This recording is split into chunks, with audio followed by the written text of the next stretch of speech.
Hi, hello again. It's me, Amy the Baker, back with another video. The dishwasher's going in the background. I brought Bubba's bouncer in here in case he gets fussy. Currently he's chilling, but you might hear him kicking in the background, playing the piano, the foot piano. This is attempt number 2 at making this video. I tried yesterday. I don't think I can do this right now. Oh, it was too much. So we're back today. Nathan just went to work. It's 10:30 in the morning, and yeah. Don't look at my hairy armpits. Let's move this over just to make sure I'm in the shot. Oh. Yup, one of those days. Hi. I would just wear him, but I'm gonna be making peanut butter cookies, and we haven't tried him on peanut butter yet. I'm doing the classic gluten-free peanut butter cookies. 1 cup of peanut butter, 1 cup of sugar, and 1 egg. I sometimes add a little bit of vanilla if I'm feeling frisky, or I do like half and half brown sugar and white sugar if I'm feeling frisky, but I'm not feeling frisky today. I'm just feeling regular schmegula. Or am I? I want to try doing half and half crunchy and smooth peanut butter because I've never tried that before, and I figure I'm doing another experiment, might as well double down, do 2 experiments in one. I have these icy squares from forever ago, and they're still good, but the chocolate has bloomed on them. I used to use them on top of cakes. I'll put a picture here. And I still would, but these ones I can't because the chocolate is bloomed, so they look ugly.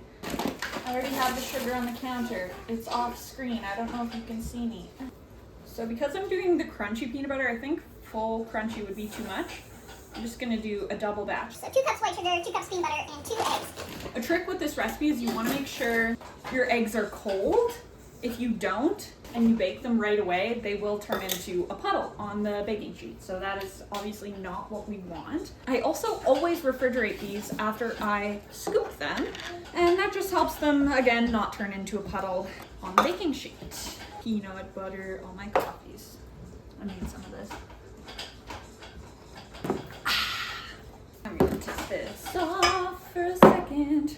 Oh, me singing that little bit made me think of the other day we were in the city over, because my town doesn't have a Walmart or a mall. Well, we have a strip mall, but not a proper mall. Anyways, is it a town or a city if it's 35,000 people? We were in the town over and we had stopped at Wendy's for lunch, and I was singing, it's that song where it's like, I got 1 pin in my pocket, and the other one's making a peace sign. or however it goes. Anyways, I was singing that to Bubba, and this lady in line, this older woman, just stops me and she's like, "You have a very nice singing voice, young lady." I thought that was so cute.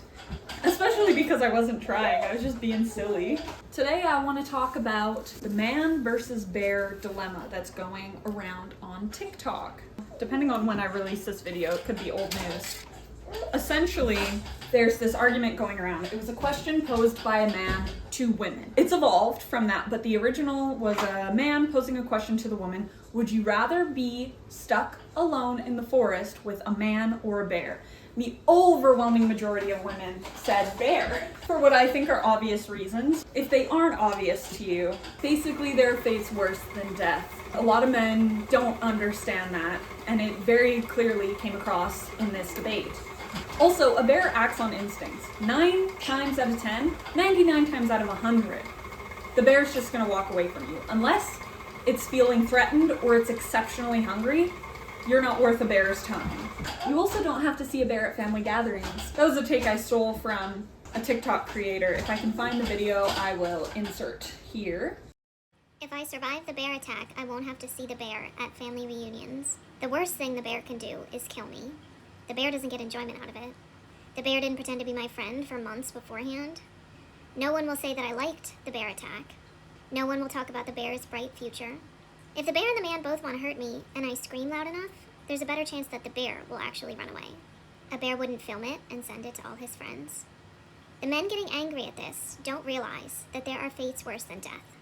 But yeah, there's been a lot of discourse around this, and it shocked me how many men were genuinely upset and offended that women would choose the bear. I guess they truly, even the good men don't understand, many of them don't understand the implication.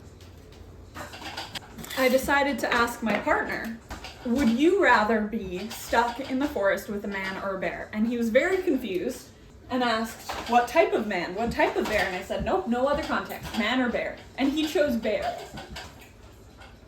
My partner is 6'2", 200 and change pounds, strong, manly, and he chose bear. So if that doesn't tell you all you need to know about this debate, then I don't know what would.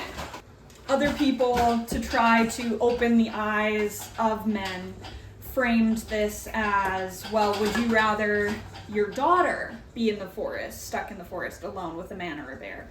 And that kind of turned some people's opinions around. But the debate rages on, so I want to know what you think. Man or bear? If you were stuck alone in the woods, man or bear? Or if you, have already thought this question to death or are not interested in answering for yourself, what do you think about the discourse in general? You're having so much fun. Another aspect that I've seen through this discourse are horror stories of things that men have done to women, but not even just women. There's a story of, I think it was 5 men had their way with a monitor lizard, a giant monitor lizard. 5 men had their way with it. And this isn't to say that all men are like this or all men are bad, but if you are a man and you're watching this and you're triggered by the way that I'm discussing this, I don't know what to tell you. As a general rule, if something, anything triggers you, man, woman, other, whatever, that says a lot more about yourself than it does about the trigger. You can gain a lot of insight by thinking, genuinely thinking, why is this triggering me? The answers might surprise you. Bringing it back to men, the solution isn't going to come by furthering violence, aggression, anger towards women. How many do I need? 1, 2, 3, 4, 5, 6, 2, 4, 6, 8, 10, 12, 14. And you might be thinking, well, I'm not part of the problem, so logically I must be part of the solution. But that's just not how it works. To be part of the solution, you need to be actively against the problem. And it's the same with racism. In today's day and age, it's not good enough to not be racist. If you want to be part of the solution, you have to be actively anti-racist. I live in a small town. The majority of people here are racist. There isn't a lot of hate, blatant hate, but there is a lot of ignorance. I'm the type of person who will call out people when they say racist shit.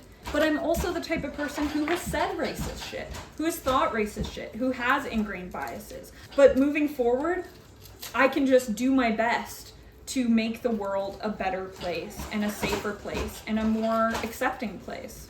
Once I unwrap these, I will come show you what I mean by the chocolate bean balloon. You're having so much fun. He's so cute. I do wrestle with raising a son or assigned male at birth. Who knows what it'll be. It's funny, I make this joke. My dad was so convinced I was having a girl before we knew. Because my dad's very stark conservative, Fox News lover, all that jazz. And so I kept making this joke, hey, maybe he'll turn out to be transgender, and then you would have been right all along about me having a girl. Oh goodness, this is very sticky. This is what I mean. Can you see? Yeah. So it might look moldy. That's not mold on the chocolate. What is actually happening when chocolate does this is the cocoa butter separates from the cocoa solids. Oh my goodness, this is very sticky. Yeah, see, this is why I refrigerate these two before I bake them. Refrigerate uncovered, because if I baked these right now, they would just spread all the way out. But yeah, with the chocolate, the cocoa butter separates from the cocoa solids, so that's a fat bloom. You can also get a water bloom if you get water in your chocolate, which is harder to fix. Are you all done in there? Okay. I'm actually going to refrigerate these and then get the chocolate all in the centers. I may or may not come back for that step. Okay, whistle tones, Mariah Carey. At the very least, I'll be back for a taste test. Regardless of when I continue filming, you'll be seeing me right now. I'm back, and I'm gonna try to be quick. I tried to put him down. Oh, really? Half-heartedly tried to put him down for a nap, but he is very awake. It's been, I don't know, about half an hour. These are just an experiment anyways, so. If they don't turn out, it's not the end of the world. I think I've said all I wanted to say on the man versus bear debate. I would like to know your thoughts. I will say I have been a feminist for a very long time, probably about 10 years, and I know there's negative connotation in regards to that words on both sides of the aisle these days, honestly. But I still identify with that term because there isn't really a different term that I vibe with, that I mesh with. Oh my goodness, this is so eggy. Get in there, eggy. It's peanut butter and chocolate. It's gonna be delicious even if they turn into puddles on the pan. Go off, Bubba.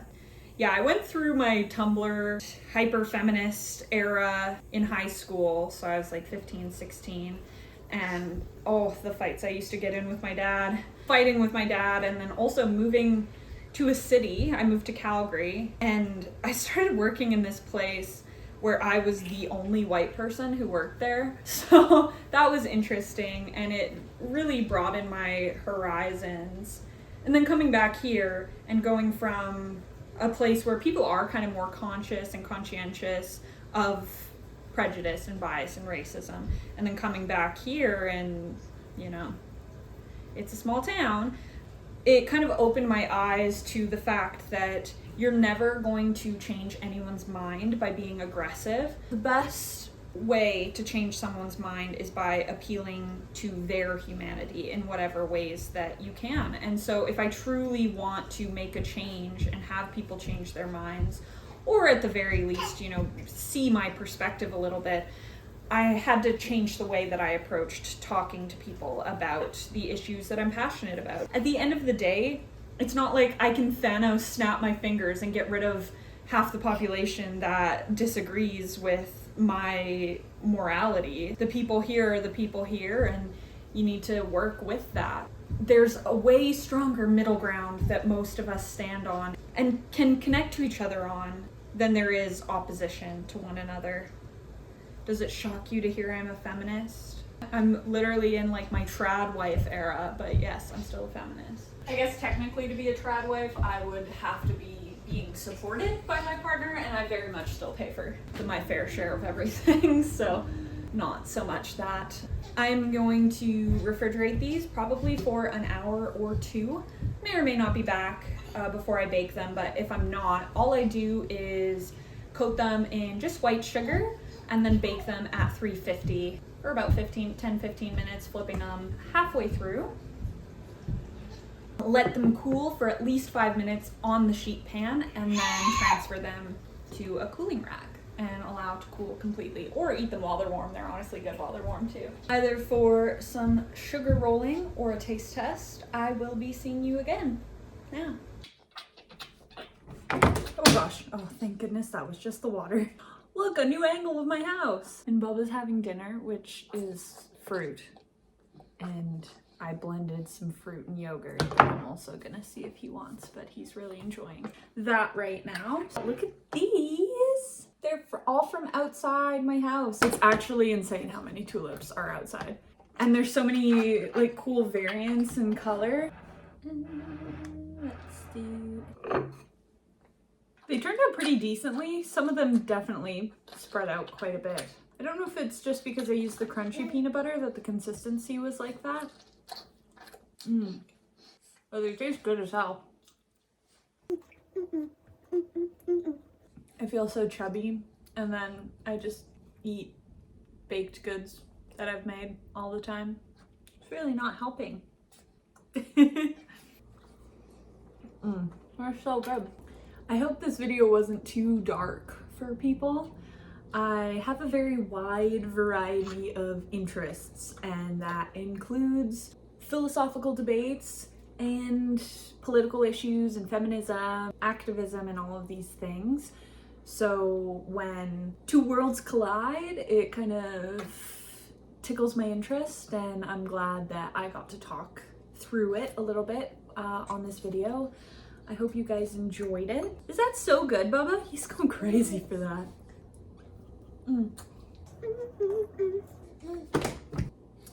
Nice. Okay. I gotta go wash so I can pick that up for him. Thank you for watching. Leave a comment, like, subscribe, all of that stuff. And I will see you guys again in the next one. Peace. I gave myself a haircut. Could you tell?